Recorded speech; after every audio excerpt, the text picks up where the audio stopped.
to 7 destinations in our solar system to see just where these creatures could be and what they might look like.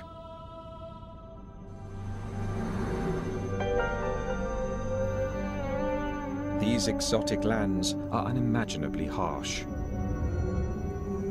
Life as we think of it would perish in an instant.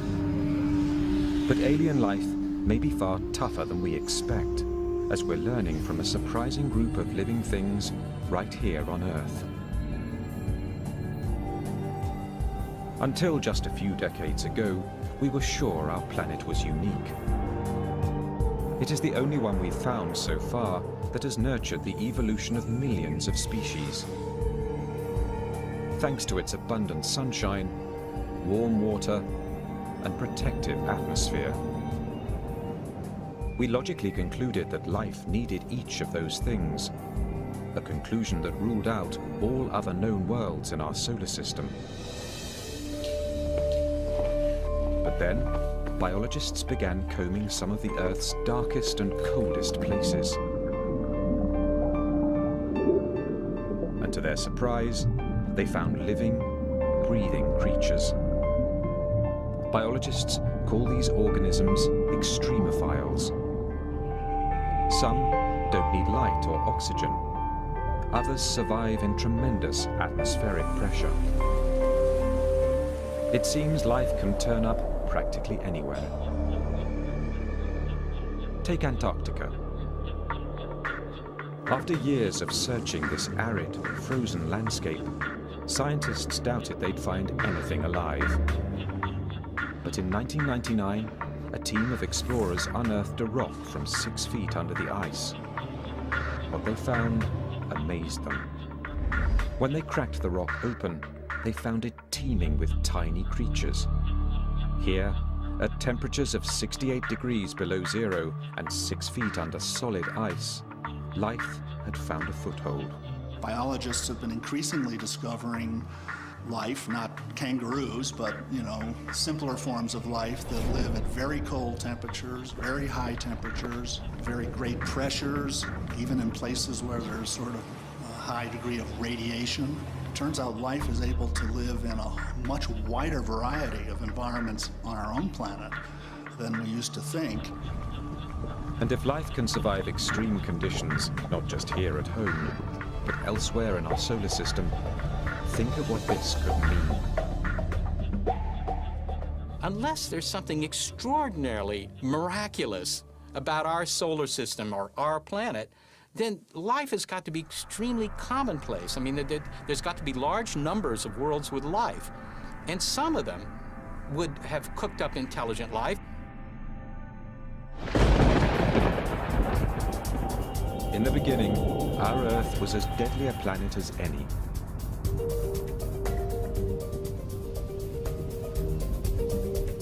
Over the first billion years of Earth's existence, cosmic debris pummeled it mercilessly.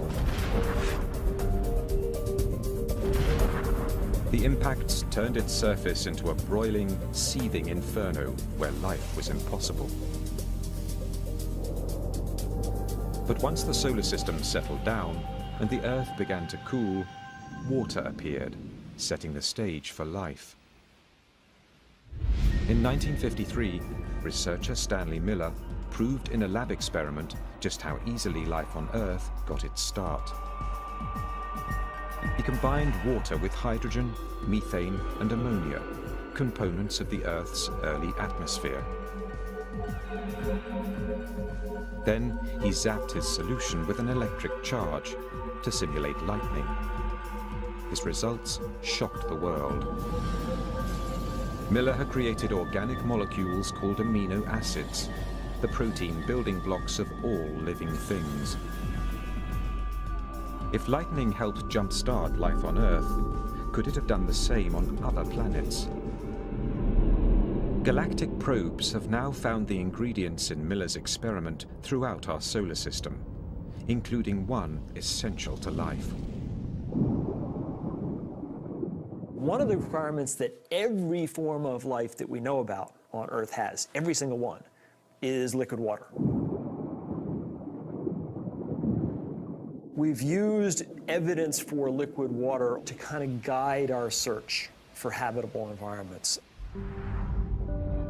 Our safari is headed to 7 worlds, some possibly rich in water, where scientists believe aliens might be hiding. While any life there might have begun much like life on Earth, how it looks now is anyone's guess.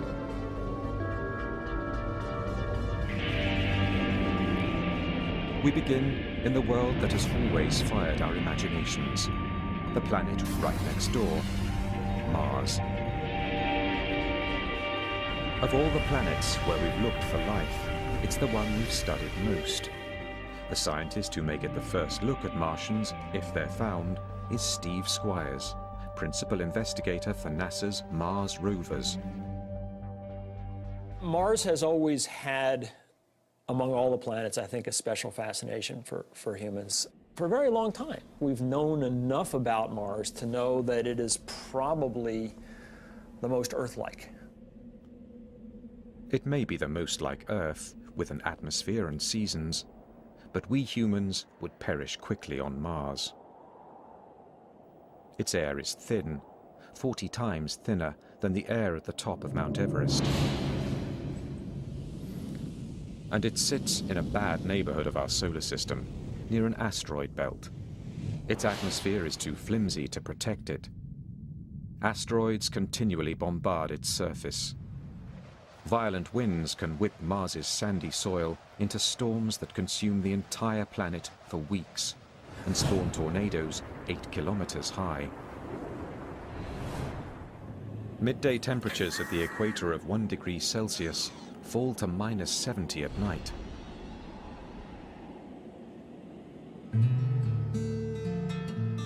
David Grinspoon is a curator of astrobiology at the Denver Museum of Nature and Science. As he sees it, Mars would be warmer if it wasn't a planetary runt. When I grab coffee on a cold morning, I know that a small espresso is going to cool off quickly, whereas a larger coffee is going to stay warm much longer. Large objects stay warm longer because their interiors are shielded from the outside where the cooling occurs. And planets are exactly the same way. A small planet will cool off early in its history. A larger planet like Earth will stay warm for billions of years, which makes it a better place probably to look for life. Despite Mars's drawbacks, it has always fascinated scientists because its terrain seemed to give evidence that it might support life. Its dynamic landscape of mountains, volcanoes, and deep ravines is not unlike our Earth. To early astronomers, these features look like oceans and rivers, and even a system of canals, supposedly not just supporting life, but actually produced by it. Percival Lowell in the United States observed these things and inferred that, in fact, these things were so straight and so regular in geometry that they had to have been the product of intelligent life. Okay? Well, he was right. The problem was the life was at the wrong end of the telescope. In viewing this thing visually through a telescope eyepiece, the human eye-brain combination started to connect things that weren't really there. Lowell was not alone. Some scientists were shocked when the probe Viking 1 beamed back this image. Is that a human face? Perhaps produced by Martians in their own likeness?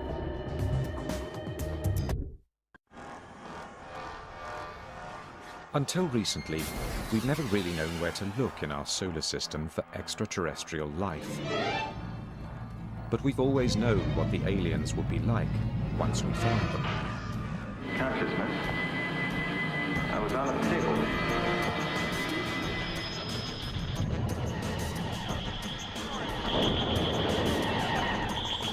Usually, there is more than a hint of the Earthling in our aliens. Hostile or lovable, they tend to resemble mutant images of ourselves. As a senior astronomer at the Search for Extraterrestrial Intelligence Institute in California, Seth Shostak has spent his career listening for the radio waves of a distant alien society. There's no reason to assume that they're going to look like us or even think like us or behave like us or have language. You know, you just have to look at the variety of life on Earth and you see that, you know, nature can come up with lots of different forms. But if there is life on Mars, how could it survive in such extreme conditions? Since the 1960s, scientists have sent dozens of probes to the Red Planet. The first pictures of the barren landscape quickly dashed any hope of finding intelligent beings. But what scientists did see startled them. Though there's no evidence of Martian-made canals, there are signs that Mars actually may have had water. Some think the angry red planet might once have been blue. You just have to look back a couple of billion years, 3.5 billion, 4 billion years ago.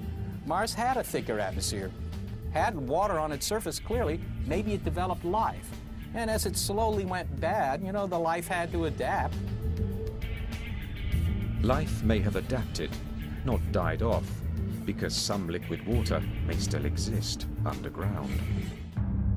But with no surface water, frigid temperatures, and ultra-thin atmosphere, Mars is a planet only one kind of creature could love, an extremophile.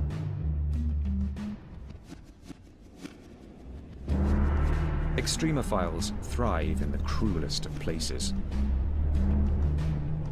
To see where they might lurk on Mars, we head to the Valles Marineris, a massive rift in Mars's surface, 20 times wider than the Grand Canyon in places, and almost as deep as Mount Everest is tall.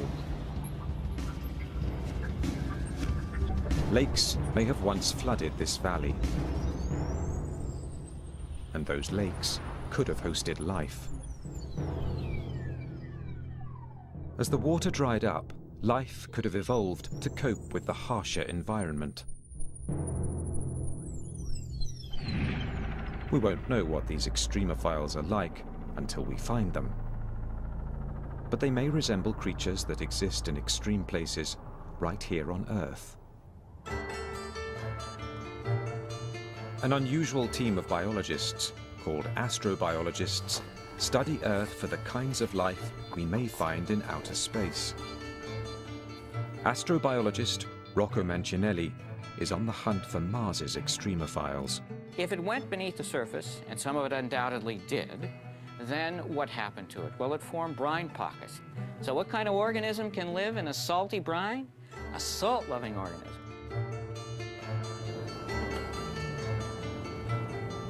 Astrobiologist Chris McKay thinks he knows the kind of salt-loving creatures that might survive on Mars. Creatures much like those he's found in one of the driest, saltiest places on Earth.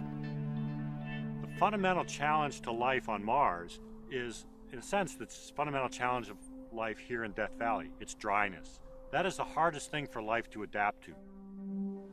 Thousands of years ago, a salty lake covered Death Valley, just as lakes filled Mars's Mariner Trench. Move in closer. This is still wet, a little wet. This appears like a lifeless place, a big, flat, white, empty horizon. But yet, just below the surface, we find layers of algae and bacteria growing. They're living in an environment that in many ways is fundamentally different from the environment that we sense on the surface. Here you're in a place which looks lifeless, looks dead, and yet you dig down and hidden underneath, there it is. Beneath the salt is a layer of hardy green algae that survive on the water and light that trickle through. The algae in turn feeds salt-loving microorganisms. Here in deserts on Earth, dried, salty lake beds, we're going to find them on Mars as well. Salty deserts are not the only places life might be hiding on the red planet. There are Mars's tremendous volcanoes, some of them 6 times larger than those on Earth.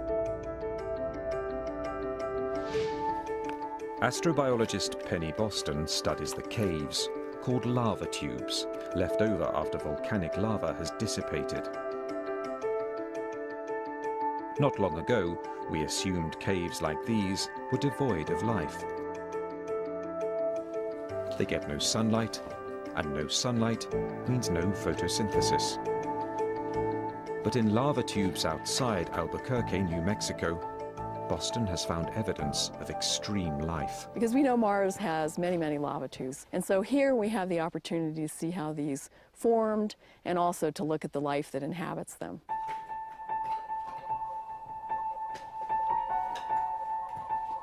The extremophiles Boston has found appear to be thriving.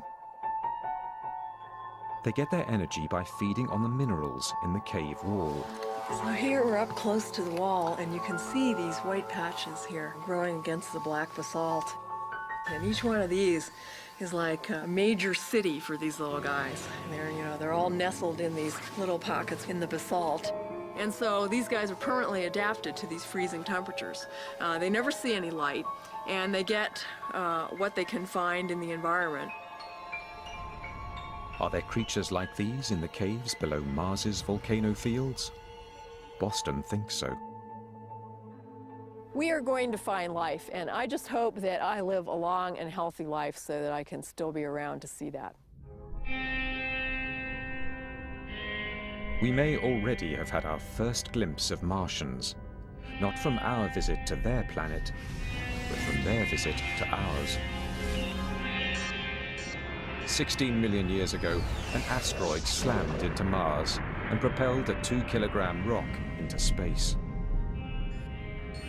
Amazingly, that rock sailed to Earth and came to rest in Antarctica.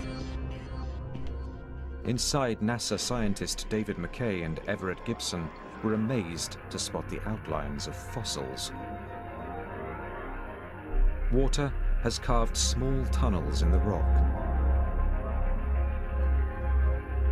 And in these tunnels, McKay and Gibson found what they believed to be evidence of bacterial life. These are little microbes, and they're dead, and they're fossils, or in some cases, we don't even see the forms. We see the footprints or the evidence that they were there. Life from Mars? Maybe. The hunt is only just beginning. NASA plans to send a rover called Phoenix to Mars. It will study the planet's ice cap and probe 3 feet beneath the surface. NASA even has a plan to send human visitors.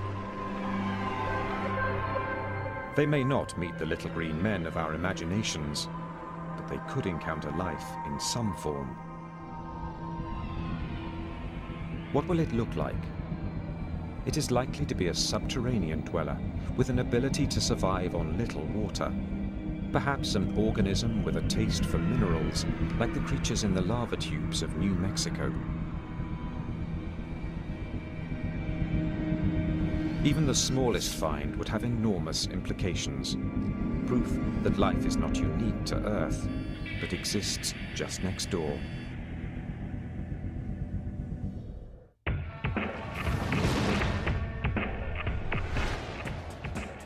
Our safari to the places in our solar system likely to harbor alien life now takes us past the asteroid belt on the far side of Mars. Here, Jupiter reigns. But this planet, the largest in our solar system, is fairly hostile to life, thanks to its toxic gases and overpowering gravity.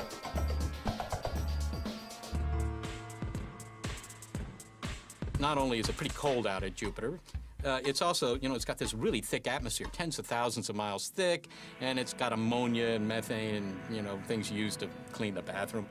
But Jupiter has more than 60 moons that we know about. At first glance, those moons would seem unlikely places to seek alien life. Their atmospheres are thin, and they are inhumanly cold. The temperature on Callisto is lower than -200 degrees Celsius. The scientific probes Voyager and Galileo have detected little on the surface of these moons but ice, with one dramatic exception.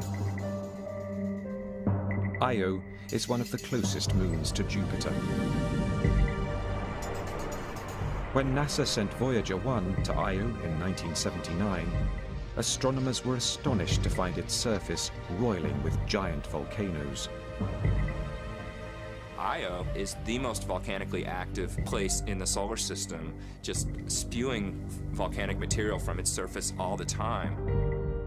What could be heating the interior of this frigid moon? Amazingly, it's the force of gravity from Jupiter. The giant planet exerts enormous gravitational pull on its moons. The closer the moon, the stronger the force. So strong, it can actually stretch their crusts. But some of these moons have elliptical orbits, so as they near Jupiter, the crust stretches towards it. When they move further away, the crust relaxes back towards spherical. This constant tidal movement creates friction deep inside, and that friction generates heat. It's like rubbing two sticks together to start a fire. The pull of Jupiter is heating Io from the inside out. Volcanic fumes and lack of water make Io inhospitable to life. But Jupiter's other large moons are more distant, close enough for Jupiter's gravity to warm them from within, but distant enough to remain calm on the surface. 3 of them look particularly promising as possible homes for alien life. The one furthest from the giant planet, Callisto. On its surface, Callisto looks like our moon, scarred and cratered by countless hits from asteroids. Those impacts may have melted the surface ice for brief periods, allowing life to take hold. But in 1998, the Galileo spacecraft detected a much more promising incubator deep beneath Callisto's surface. Radioactive rocks and tremendous pressure in its core generate heat inside Callisto. The heat may be melting its icy crust from below, creating a hidden ocean. And hidden oceans could mean hidden life. As we fly closer to Jupiter, we find its largest moon, Ganymede. Ganymede is also deeply scarred. Ridges rise above its surface. Those bright spots are craters as big as 5 kilometers across and likely to be lined with frost. But these photos offer the most compelling clues to where life here might hide. They show flowing glaciers, glaciers that resemble those on Earth. Ganymede's moving glaciers could also be signs of heat within. So, like Callisto, Ganymede could also have a hidden ocean, buried beneath as much as 190 kilometers of ice. The third moon on this leg of our alien safari is the most intriguing. It is called Europa, and of the 3, it resides closest to Jupiter. That proximity to the giant planet means Europa's core may be very hot, far hotter than Callisto's or Ganymede's. But its surface remains frigid, a potent combination for life, since there could be a temperate zone where they meet. Mammoth fissures scar Europa's thick crust of ice, a sign that ice is always shifting. On our own planet, we see the same cracks in the ice sheets covering the Arctic Ocean. Europa's crust may be riding the largest ocean in the solar system, an ocean twice as large as all of Earth's put together. Now, those oceans, if they're there, and the chances are pretty good that at least some of them are, they've been sitting around for a long time, 4 billion years, a little longer, right? In 4 billion years, an ocean of water, do you think anything might have cooked up there? Well, it certainly seems plausible. The environment in Europa's ocean is more or less as nice as the environment in our own ocean, as a place for living things to exist. Heck, things from planet Earth could probably live in the European Ocean. But Europa's oceans will be very cold, even slushy. And sunlight never penetrates them, thanks to an icy cover that may be 16 kilometers thick. We might never have thought life could exist here if not for a revolutionary discovery off the coast of Ecuador. Deep in the Pacific, biologists have found flourishing communities of tube worms, crabs, and even squid.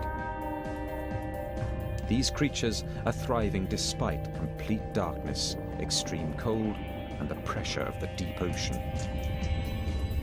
They feed on bacteria that take their energy not from the sun, but from chemicals erupting from the sea floor. We might find very similar volcanic vents on Europa, supporting their own web of life. To find out, NASA scientists would like to put a lander on the Europan surface. Some would like to send a cryobot, a robot that would melt the ice and release a probe into the liquid below. That's not so hard to do. You just have to melt your way through. But you're going to have to melt your way through not a couple hundred feet, but maybe a dozen miles of ice. And send down a fishing line with maybe a video camera and a light bulb on it and look around.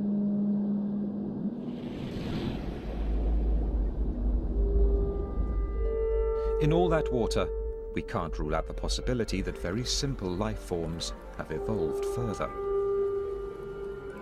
We might even find creatures as advanced as some here at home. Most likely, however, we would find microbes.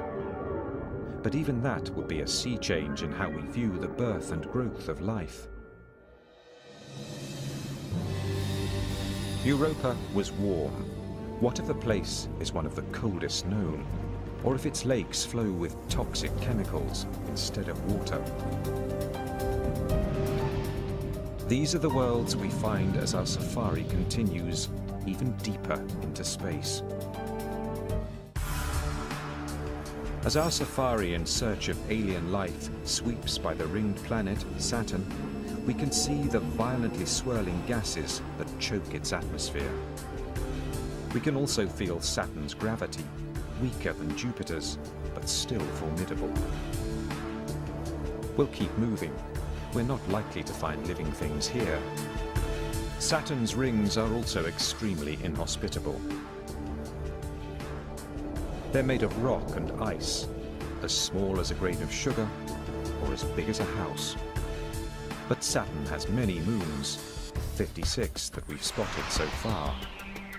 Our safari heads first to one of those moons, a tiny frigid satellite called Enceladus, just 500 kilometers in diameter.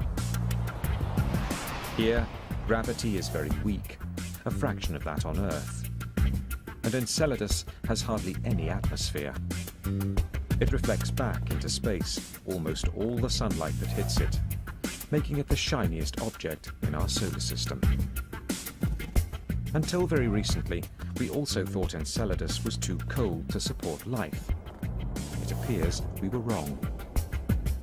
In 2005, after a 7-year journey, the Cassini spacecraft approached the tiny moon and detected something that stunned the mission's principal investigator, Caroline Porco. So this was the picture that just, grabbed us. Just was shocking. Those are plumes made of water from a geyser. The geyser's steam and hot water hit the cold vacuum of space and explode into a jet of ice. With little gravity to rein it in, the ice cloud can grow as big as Enceladus itself. Porco has never seen anything like it anywhere else. It's like a planetary explorer's dream to come upon a body like Enceladus. Those jets, those fountains, if you will, just spewing vapor and icy snow hundreds of kilometers above the south pole of Enceladus. There's only one conclusion. Tiny, frigid Enceladus is piping hot within. Like Jupiter, Saturn's giant gravitational field tugs on its satellites, creating friction and heat within. As far as we can tell now, it seems like an inescapable conclusion that there may be liquid water deeper down on Enceladus because it's warm. And the best models we can put forth right now to even explain the warmth, much less the jets, seem to indicate that you would get temperatures warm enough to melt water. Heat, liquid water, even the furthest reaches of our solar system may contain the chemistry for life. What kind of creature could live in the steamy waters of a geyser? Thanks to hot springs back on Earth, we have some idea. At one point, we assumed nothing lived in the steam-driven fountains of Yellowstone National Park. But then, biologists discovered microbes in these waters. Microbes that feed on chemicals dissolved in the water. Today, we call them thermophiles.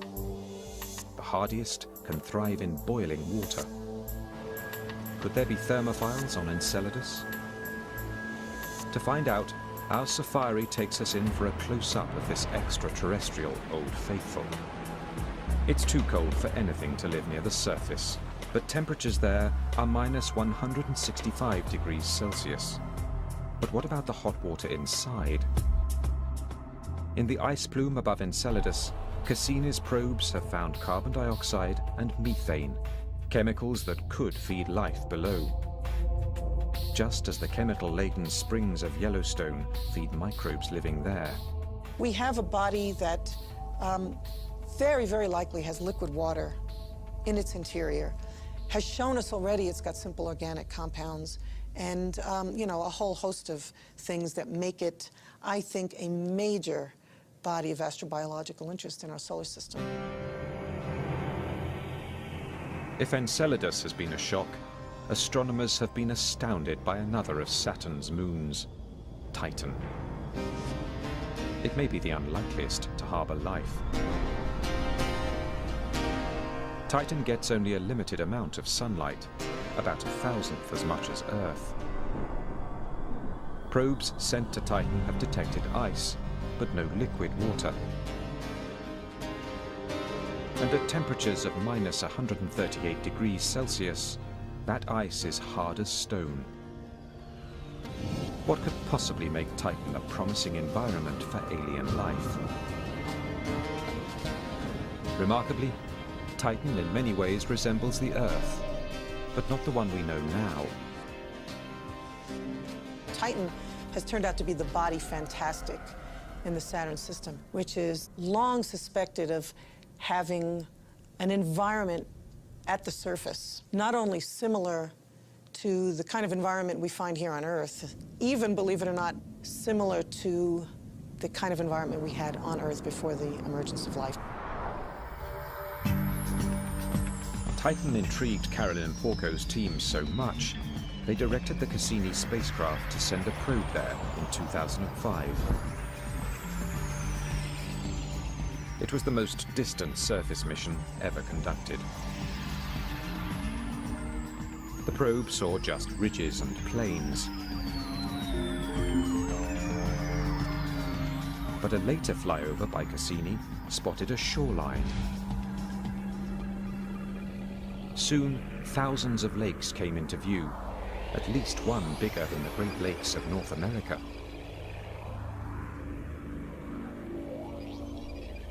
It's the first time we've ever detected liquid on the surface of another celestial body. Kind of looks like Minnesota, except the lakes are not water. They're liquid natural gas. But liquid natural gas is a liquid. And that's not snow. Those are methane flakes. Like Earth, Titan has weather. But it's of a rather psychedelic kind. There are even methane hurricanes. It's not water, it's methane, doing all the exact same things. Raining, evaporating, flowing in rivers. So you have something that is basically doing what water does on Earth. On Titan, only it's methane. A similar scene may have existed on Earth 4 billion years ago, making scientists suspect that Titan could also be an incubator for life. Chemistry does go on. At those cold temperatures, it's really slow. But Titan has had 4 billion years in which to do some chemistry, and maybe in that period of time, maybe something is cooked up. It would have to cook up without liquid water, something we've never seen before. But scientists aren't ruling it out. The substitute could be the methane, so abundant on Titan. Used for fuel on Earth, methane was long thought poisonous to all life. But in 1997, researchers examined mounds of methane ice in the Gulf of Mexico, and they were astonished to find colonies of small centipede-like worms thriving amid the frozen substance. They think the worms may eat bacteria that feed on the methane. In general, things that we think of as deadly, many of them are potentially lively. If you can figure out an evolutionary way to tap into that energy rather than having it destroy you, then it can be bountiful. There could be one more complication for life on the surface of Titan. With only a weak magnetic field to shield it, living things on the surface could be exposed to cosmic radiation. But that might not be a problem for an extremophile, as we found here on Earth.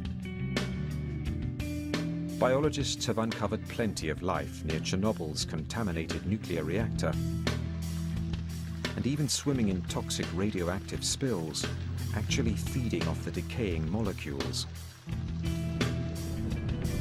It's possible Titan's life forms could do the same. To find life on Titan, we may have to dive into its methane lakes, where we might find chemical-loving bacteria. We may even find microbes resistant to radiation, not unlike those here on Earth at Chernobyl, living on its rock-hard ice sheets. Organisms that eat methane might give off heat, melting the ice, possibly creating another fountain for life. There's no doubt, life on Titan would be a strange brew. But we have yet to visit the most bizarre world where scientists believe life could exist. And it's much closer to home. Our safari of the world's most likely to harbor alien life has taken us far. We've visited frigid deserts, submerged oceans, and methane lakes. But the world we are about to visit may be the most extreme of all. For our final stop, we are turning back toward Earth, to Venus, our closest planetary neighbor in the solar system. If life can survive here, it seems it could exist almost everywhere. To reach the surface of Venus, we have to fly through a dense layer of yellow clouds, 64 kilometers deep, with a composition similar to battery acid. The atmosphere here is 90 times heavier than Earth's, too heavy for a human to tolerate. On the ground, there are extinct volcanoes and lava flows as far as the eye can see. They cover 85% of the planet's surface. It is hard to believe Venus once had vast oceans. You basically had a runaway greenhouse effect, where as it starts to get warmer, the oceans start to evaporate, and then that puts water vapor in the air. Well, water vapor is a potent greenhouse gas, so that's what leads to the runaway. The oceans basically boil off, and then the CO2 all ends up in the atmosphere, and so today you have this very hot, hyper greenhouse planet. With temperatures around 460 degrees Celsius, Venus is even hotter than Mercury, the planet closest to the Sun. Not a surface hospitable to life.